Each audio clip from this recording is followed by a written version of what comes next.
Welcome. We're building a Resonator guitar today. I'm building it out of steel, which I know is not traditional. A lot of them are brass. There are some reputable builders out there making them out of steel and they look fantastic. So I think it's viable to do that. I've never built a Resonator before. I've built a lot of other guitars, but never a Resonator. Okay, so just over my shoulder. That's an aluminum one I started maybe 5 years ago. I'm curious how an aluminum one would sound, but anyway, I lost interest in that one because I wasn't happy with it. So I'm ready to start again using steel. Now there's not much info on the internet about how a Resonator guitar is built. Like how deep is the sound well? You know, what's the neck look like? How it goes through the body? How does the neck attach to the body? Is the neck angled? Is it flat? You know, all these. There's so many questions I had, and I put a ton of research into it, and there just isn't much info out there. I put together a pretty detailed CAD plan. I'll share that with you later. Yeah, here we go. Building my first Resonator out of steel. I gotta go get some materials. Let's get to work. Right, we're at our local big box material store buying guitar metal, which is odd. I don't know how to check the end grain of steel to know if it's quarter sawn. I don't know if it's got good top tone or not, but we're getting it. Grinding bits. Need some of those for building guitars. No, that's just weird, but we got them. Okay, more Luthery supplies. 36 grit flap discs. A 10-pack of cutoff wheels. Harbor Freight's going to give Stuart McDonald a run for their money on Luthery tools. I got my template. I made this 5 years ago or something when I was doing that aluminum build. It's got a relief routed into it, which is where after we get the top cut out, we'll lay it on here and then the sides get bent over. It's kind of like metal kerfing, but not really. And then that will fit into the sides, which I haven't made yet. That will fit into the sides and get welded in on those bent over, I don't know what this stuff's called, but let's call it metal kerfing. That's it. This is a 14 fret version. I think I know people like the 12 fret one because it's a good reference when you're playing slide to hit the body at the 12th fret, but I'm not that great of a slide player, so I don't care.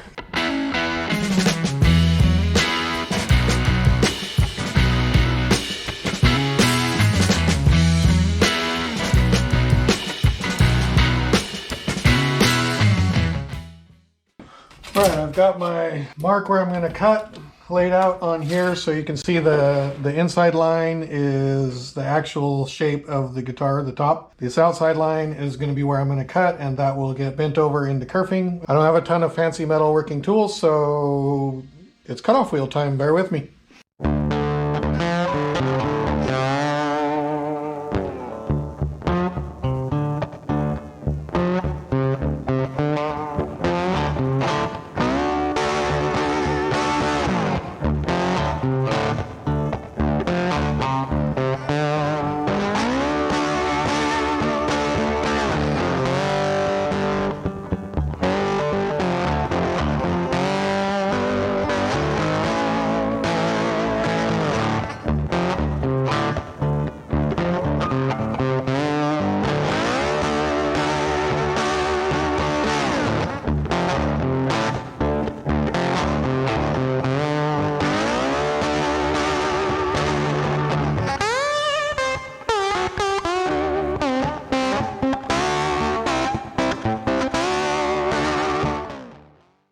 I was really hoping not to get too much heat in it while I was cutting it so that it wouldn't warp.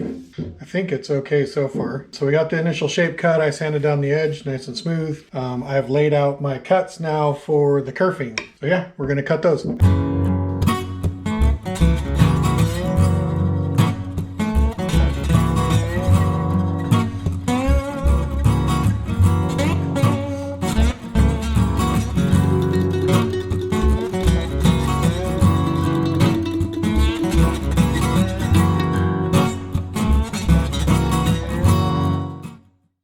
Pretty happy with that. At this point, it looks like I've made a really weird shaped saw blade. Okay, I think, what do we do now? Sound hole or F-holes? F-holes, sound hole, F-holes. I don't know, we'll see.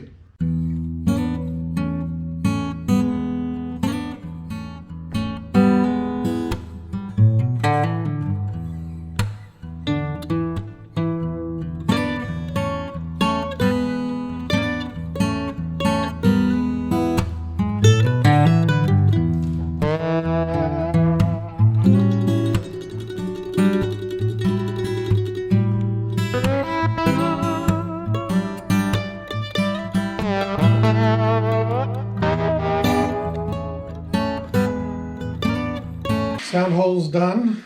It's the right size. It looks good. Pretty happy with that. Now the hard part, I think, is doing F-holes. Let's get after it.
Well, they're starting to F, but we got a long way to go on those.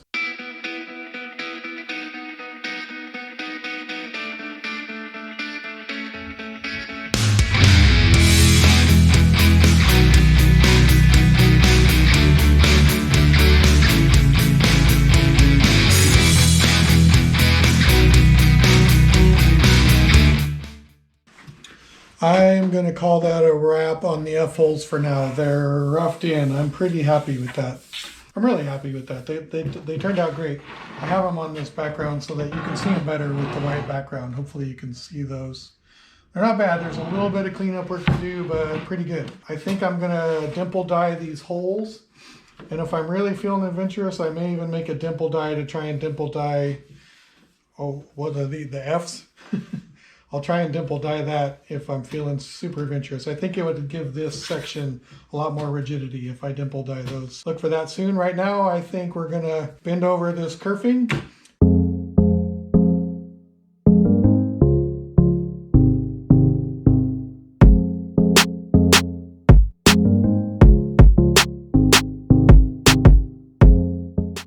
I've done a thing. I've made a top to a resonator. It remains to be seen on whether I did that correctly or not. I think next time we're just going to bend the side of the sound well and tack that together, get the bottom of it on, and then we will bend up the sides, tack those together at the top, and then maybe tack the top into the sides. Thing will start taking some shape, start to look like a resonator. After that, time to start on this neck. That's the big mystery of the resonator for me, how it looks through the body and how that's all done and built. I think I've got that figured out. I'll share my CAD plan with you when we get ready to start on the neck. We're building a resonator. Don't know if we're doing it right, but we're doing it. Thanks for watching, guys.